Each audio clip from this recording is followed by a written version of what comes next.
Seringkali gue ketemu bisnis lain yang gagal atau nggak kurang jelas tujuannya apa. Nah, di situ tuh gue pikir mereka salahnya di mana ya? Sampai suatu saat ada seseorang yang lagi presentasi bisnis plan ke gue.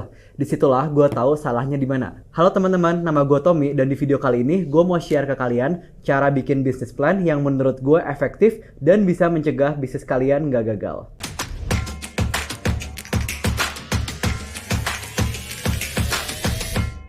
Kenapa bikin bisnis plan dan untuk apa? Bisnis plan itu perlu banget dibikin kalau kalian mau ngebangun bisnis kalian sendiri dari nol. Ngebangun bisnis itu sebenarnya perlu 3 hal. Yang pertama, untuk diri sendiri, biar kamu tuh tahu bisnisnya mau seperti apa, arah bisnisnya mau kemana, next stepnya mau gimana setelah bisnisnya udah jalan, apa yang kalian mau achieve dari bisnis kalian, dan sebagainya. Kedua, kalau mau cari partner bisnis. Kalau kalian butuh partner bisnis, apalagi perlu modal dari partner bisnis kalian untuk ngegedein bisnis kalian. Jangan lupa untuk kasih tahu ke partner bisnis kalian soal bisnis plan kalian juga, biar dia tuh tahu flow bisnis kalian nantinya kayak gimana.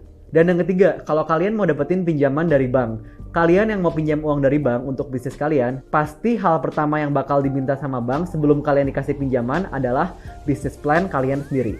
Oke, sekarang gue mau share ke kalian gimana cara gue bikin bisnis plan dalam 8 langkah. Langkah yang pertama, definisikan bisnis kalian. Caranya simple banget. Tinggal kalian bagi ke 3 bagian aja, yaitu visi, misi, dan value dari bisnis kalian. Ngedefisiin bisnis kalian itu penting banget, karena itu bisa ngebantu kalian untuk menggambarkan bisnis kalian itu bakal kayak gimana nantinya. Pertama, mulai dari visi. Bisnis kalian mau ke arah mana? Contohnya nih ya, visi bisnis dari Disney. To make people happy. Jadi, visinya Disney itu memang mau membuat kebahagiaan untuk customer-nya dia. Yang kedua adalah misi. Ini seringkali kebalikan dari visi. Misi ini lebih fokus ke caranya bisnis kita mencapai isi visinya. Contohnya nih ya, untuk misi bisnis, ngerekrut orang sebanyak mungkin biar kita bisa buka cabang lebih banyak. Atau untuk menyediakan lebih banyak service untuk customer kita. Dan yang terakhir adalah value. Value itu seperti kode etik. Ini yang bakal ngasih arahan moral untuk organisasi untuk membantu kamu untuk mengambil keputusan dan menetapkan standar untuk pembuatan SOP perusahaan kamu. Setelah visi, misi, value udah ditentuin, sekarang masuk ke langkah yang kedua, yaitu adalah initial investment. Initial investment adalah jumlah yang diperlukan untuk memulai bisnis atau project yang bisa kalian dapatin dari investor atau pinjam dari bank. Kalau pinjam ke bank, cukup jelasin aja rincian biaya yang diperlukan. Kalau kalian pinjam ke investor, kalian harus meyakinkan dulu kalau bisnisnya kalian tuh bisa jalan dengan baik ketika nanti kalian dapat pendanaannya. Nah, kalau itu udah clear, kita masuk ke langkah ketiga, yaitu financial projection. Financial projection atau proyeksi keuangan bakal ngebantu kalian untuk melihat kapan kalian mungkin memiliki kebutuhan pembiayaan dan waktu terbaik untuk melakukan pengeluaran modal. Mereka ngebantu kalian memantau cash flow, menetapkan pricing strategi, dan mengubah rencana produksi. Ini juga bisa ngebantu kalian biar tahu dalam waktu berapa lama kalian tuh bakal balik modal, berapa banyak produk yang bakal kejual, cost-nya di harga berapa, expense-nya berapa, sales dan profit margin-nya seberapa besar, dan sebagainya. Setelah semua itu udah di-establish, langkah selanjutnya adalah kita harus menentukan struktur dan komposisi tim. Di sini kalian tinggal tentuin butuh orang seperti apa aja untuk bergabung dengan perusahaan kalian. Contohnya nih ya, gue perlu 4 salesman untuk jualan produk, 1 akuntan untuk ngurusin keuangan dan laporan keuangan, pajak yang akan dibayar, dan sebagainya. Dan yang gue perlukan selanjutnya adalah seorang marketer, karena gue tuh kadang nggak ngerti cara ngejalanin campaign kayak gimana, atau sebaliknya, mungkin gue nggak perlu marketer karena gue udah tahu buat ngejalanin campaign gue sendiri. Jadi yang paling penting, kalian tuh harus clear dulu nih ya, harus jelas dulu teamworknya mau kayak gimana, siapa yang kalian butuhin, dan berapa orang yang dibutuhkan untuk di awal-awal perusahaan kalian berdiri. Dan tentunya juga berapa banyak biaya yang kalian harus keluarkan untuk membayar pegawai kalian. Ingat aja ya, what you spend is what you get. Jadi jangan terlalu pelit untuk ngasih upah. Sesudah struktur dan komposisi tim terbentuk, kita lanjut ke langkah berikutnya, yaitu analyze your market. Nah, ini tuh untuk membantu kalian cari tahu produk apa aja yang kalian mau jual ke pasar dan apa aja yang lagi on demand. Kalian harus sering tanya ke orang-orang ya tentang kemauan mereka tuh sebenarnya apa aja. Terus apa yang lagi trending sekarang di market. Dan kalian mau ngejual produk atau jasa kalian tuh di mana. Dan kalian juga harus make sure kenapa produk tersebut lagi trending. Oke, sebagai contohnya, di awal tahun 2020, demand untuk masker tuh lagi tinggi-tingginya. Karena seperti yang kalian tahu, sedang terjadi pandemik pada saat itu. Nah, demand untuk masker naik karena semua orang butuh extra protection untuk kesehatan mereka. Makanya orang-orang membeli masker.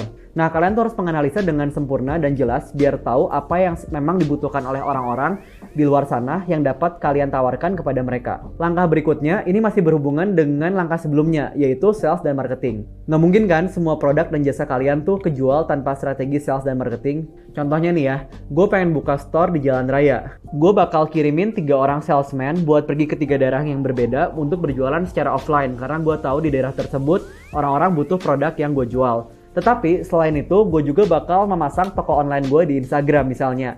Karena gue tahu kalau kita jualan lewat Instagram untuk saat ini, itu pasti jauh lebih kencang dibandingkan kita hanya berjualan offline aja.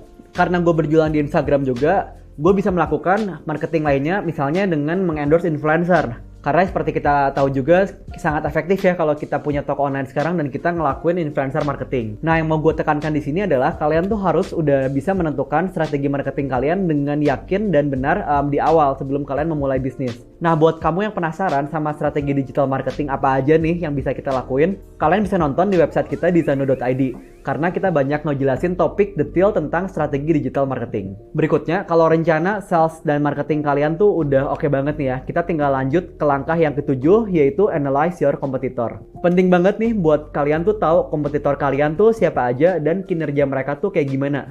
Contohnya nih ya, misalnya gue ngejual kaos t-shirt. Ternyata kompetitor gue tuh ngejual kaos t-shirt juga di bahan yang sama dan kualitasnya sama. Bahkan harganya tuh jauh lebih murah dibandingkan dengan harga yang gue jual. Walaupun produk dia lebih murah, gue tuh masih bisa offer ke customer kita value lain yang kompetitor gue tuh nggak punya. Makanya gue perlu analisa juga kelebihan dan kekurangan kompetitor gue dibandingkan bisnis gue.